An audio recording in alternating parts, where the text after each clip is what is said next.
देखा गया कि जब मोदी जी के फादर को लेकर, बाप को लेकर आरोप लगा था, उसके बाद विष्णुदेव मुनिया जी ने काउंटर देके आपको, मैंने काउंटर बाइट देके 72 देके आपको 15 दिनों का टाइम दिया है कि अगर कोयला बालू का अगर साबित नहीं कर पाएंगे तो वो मानहानि का केस करेंगे। क्या आपके पास कोई प्रूफ एविडेंस है जो आपने? देखिए, वो स्वतंत्र हैं मानहानि का दावा करने के लिए हमारे ऊपर। और वो 15 मिनट और 15 दिन वो कहाँ से किस तरह से बोल रहे हैं और किसका जबान वो बोल रहे हैं, इसको मैं बखूबी समझता हूँ।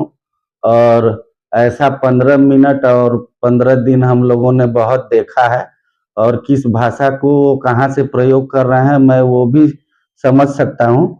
तो हम लोग विरोधी दल की राजनीति करते हैं और वो हमेशा सत्ता पक्ष का राजनीति किए हैं, चाहे वो सीपीएम का हो तब, या फिर आप कहिए अभी वर्तमान में तृणमूल कांग्रेस की, वो हमेशा सत्ता पक्ष की राजनीति किए हैं।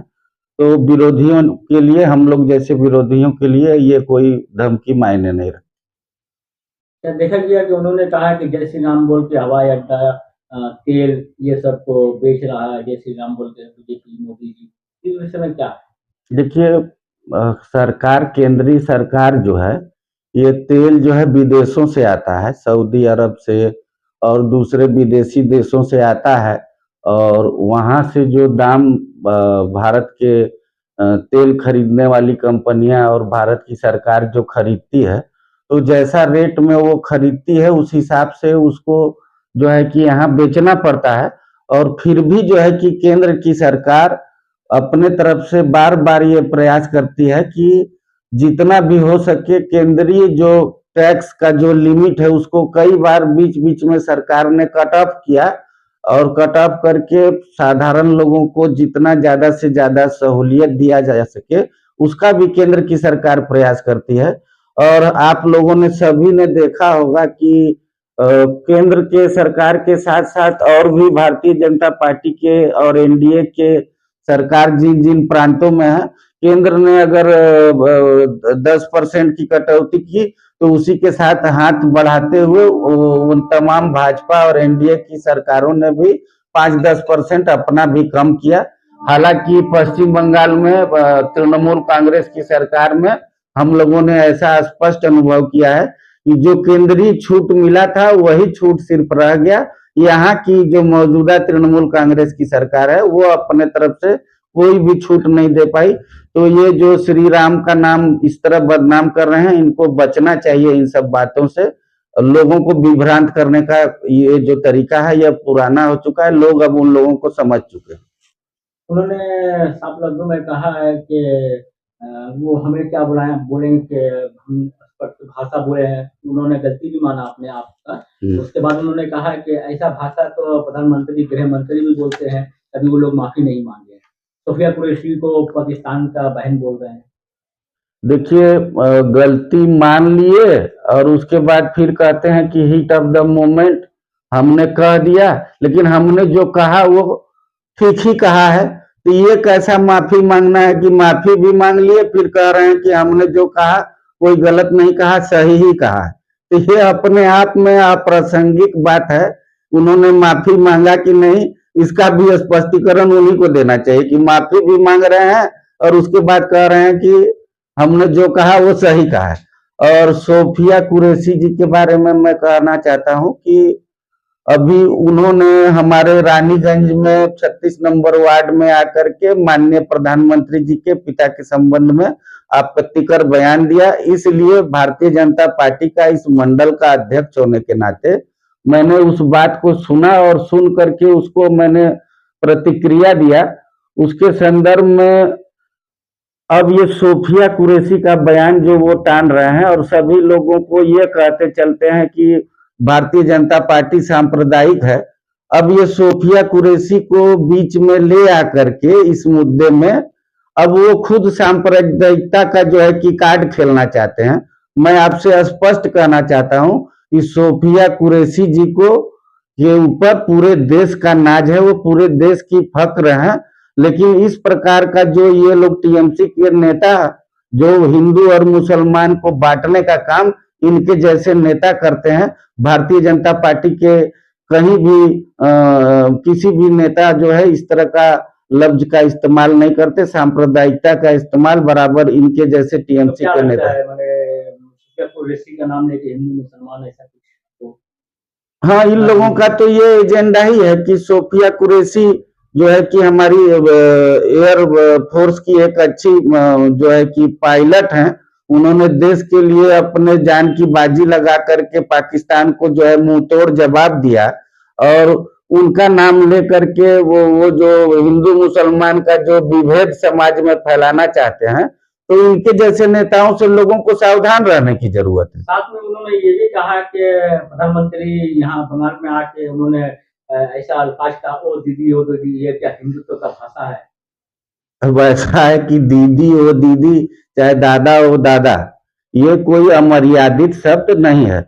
अब जैसे मान लीजिए हम लोग कहीं बाहर जा रहे हैं, अगर कोई अपना ही आदमी जिसका मैं नाम नहीं जानता हूं, अगर उनको मैं बुलाना चाह रहा हूं और मैं उनका नाम नहीं जानता हूं, तो दादा ओ दादा थोड़ा सुनिए, इस तरह का शब्द हमने अगर प्रयोग किया, तो ये कोई हिंदुत्व का जो है कि अपमानजनक शब्द तो नहीं हुआ।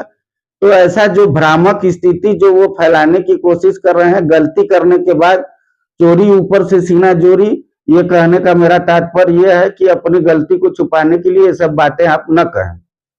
उनसे मैं यही कहना चाहता हूँ। साथ ही उन्होंने ये भी आरोप लगाया है कि आपको 15 दिनों का टाइम दिया है, और उन्होंने ये भी कहा है कि अगर आप साबित कर दिए तो वो राजनीति से हट जाएंगे, राजनीति की गति को छोड़ देंगे। अगर साबित नहीं कर पाए तो मानहानि का केस करेंगे। ऐसा है कि वो 46 साल से, जैसा मैं उनका वक्तव्य सुन रहा था, उन्होंने कहा कि मैं 46 साल हो गया मुझे राजनीति करते हुए। तो 46 साल राजनीति करते हुए जब हो गया, उसके बाद इस तरह का जो वो भाषा का प्रयोग कर रहे हैं, और चाहे जिस तरह का वो बयान दे रहे हैं कि माफी भी मांगते हैं, फिर बोलते हैं कि हमने जो कहा वो सही भी है, और जबरदस्ती जो है हिंदू मुसलमान का एजेंडा भी ले आते हैं। तो मुझे तो ये 46 साल का राजनीति का कोई इनका अभिज्ञता कुछ ठीक समझ में आ ही नहीं रहा है।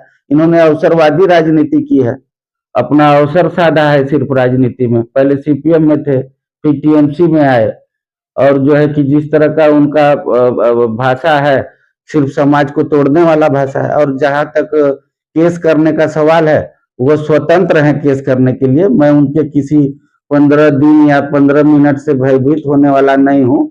और रहा सवाल जो वो बता रहे थे क्या, एक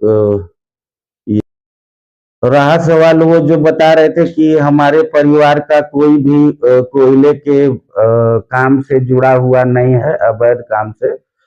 तो मैं जानता हूं, और पूरा रानीगंज और ये कोल बेल्ट जानता है कि उनके परिवार के ही लोग, मनोज मुनिया उनके भाई हैं, रोशन मुनिया जो है कि उनके भगना है, ये लोग सभी लोग जो है कि खास कजड़ा में अगर साधारण कोई भी आदमी जिसका डीओ अगर लगा हो और वो अपना कोयला उठाने के लिए खास कजड़ा कोयलरी में चला जाएगा, तो एक साधारण गाड़ी वाले से लेकर के एक साधारण व्यापारी तक जानता है कि इनके परिवार के लोग और ये लोग किस तरह से ये कोयले के सिंडिकेट में जुड़े हुए हैं।